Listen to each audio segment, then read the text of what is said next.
Yo, what's going on, YouTube?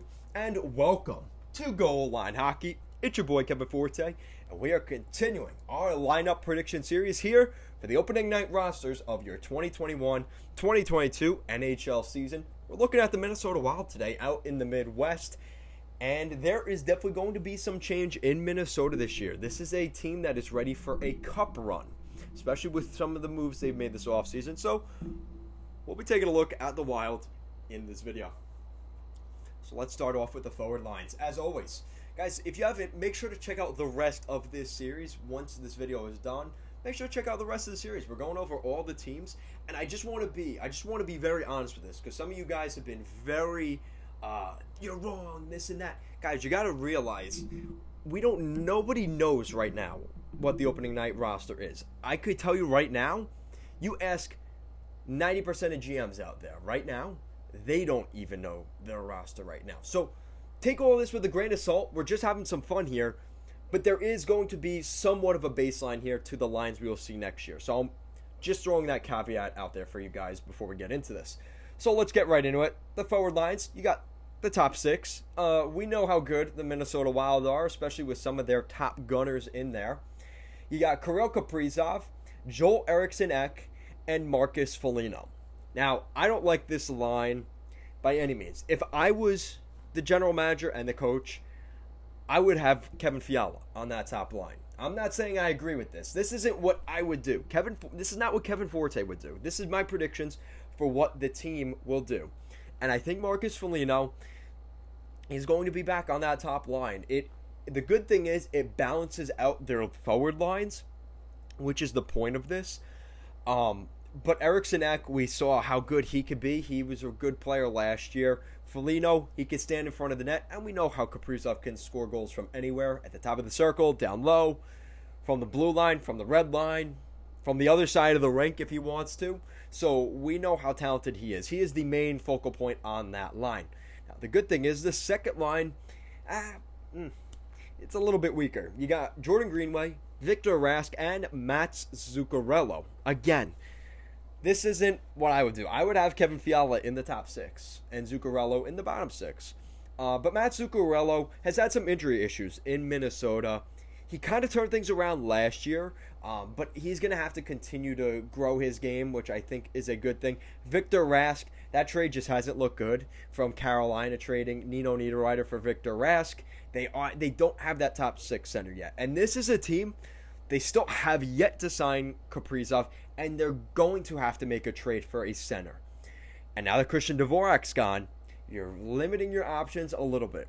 It's really Tomas Hertl out in San Jose. And I think Bill Guerin has made it clear he is going after a guy like Tomas Hertl. But that is going to make a huge difference for this group, because they need a center desperately. Looking at the bottom six, you have a pretty promising third line. You have Matt Boldy and Kevin Fiala on the wings, along with Freddie Gaudreau down the middle. Now, I know the reason I'm so sold on this is I remember their head coach at the end of the season, when Kevin Fiala signed, he had been saying that Freddie Gaudreau will probably be playing with Kevin Fiala. Now, there's a chance that Freddie Gaudreau is the second line center. I don't think that's going to happen. Well, let's just say hypothetical. That Fiala would be in the top six. But wherever Gaudreau is playing, I have Fiala playing along with him, because that's what the head coach said this offseason. So it's hard for me to deny that. Again, we have to see training camp. We have to see how things look. But as of right now, Freddie Gaudreau and Kevin Fiala is the projected guys to be on the same line, and I have them together on that third line. Now, the fourth line is a pretty big bruiser line. You have Nico Sturm, Ryan Hartman from Chicago, obviously you remember him, and Nick Bjugstad. I think that's a very good line. All three of those guys can play center, so that's something to keep an eye out as well. A good line to throw out there on a defensive faceoff. But like I said, all those guys are between 6'2" and 6'4".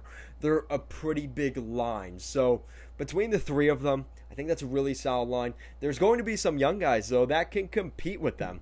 You have some guys that are going to try to make the team out of camp. Guys like Marco Rossi, Joseph Cramarosa, Kyle Rao, and Alex Kovanov. I think all four of those guys will give themselves an opportunity in training camp. Now, the thing is, I don't see any of those four guys, besides maybe Cramarosa or Rao, being a good fit on the fourth line. I think they have to be in between the first and the third lines. Marco Rossi may start the season in Iowa just to develop his game. He missed an entire season last year because of COVID. He really got beat up by COVID last year. And Alex Kovanov, who we know he could be a very good player. He was an early draft pick, and he may be the solution to the Wild long term in terms of their center options. So that's somebody to keep an eye on. Now, looking at their defense is still pretty good. It's still very solid. Those top three guys, Jonas Brodin and Matt Dumba as your top pair, they've been together for a while. I don't see much changing there.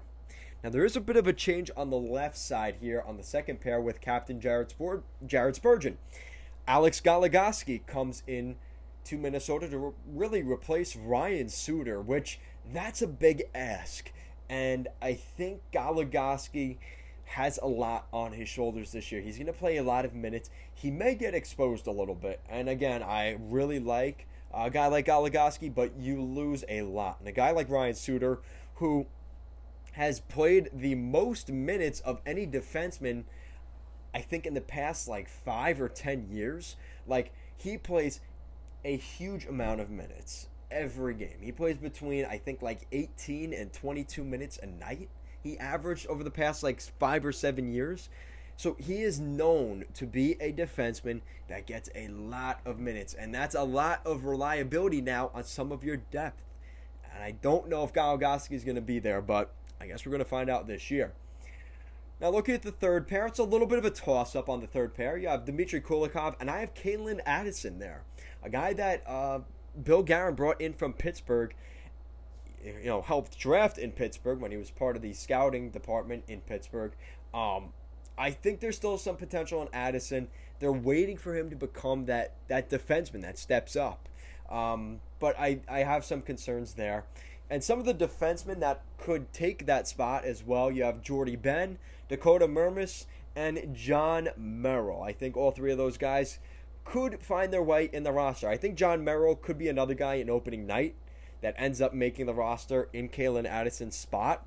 But that is not a foregone conclusion. I think there is still room for a little bit of wiggle room, especially going into this season. And I think it's going to be a pretty good fight between Jordy Ben and Dmitry Kulikov on the left side for that third pair as well. And I think Dakota Mermis could be a guy we see come up during the season, come injuries and stuff like that.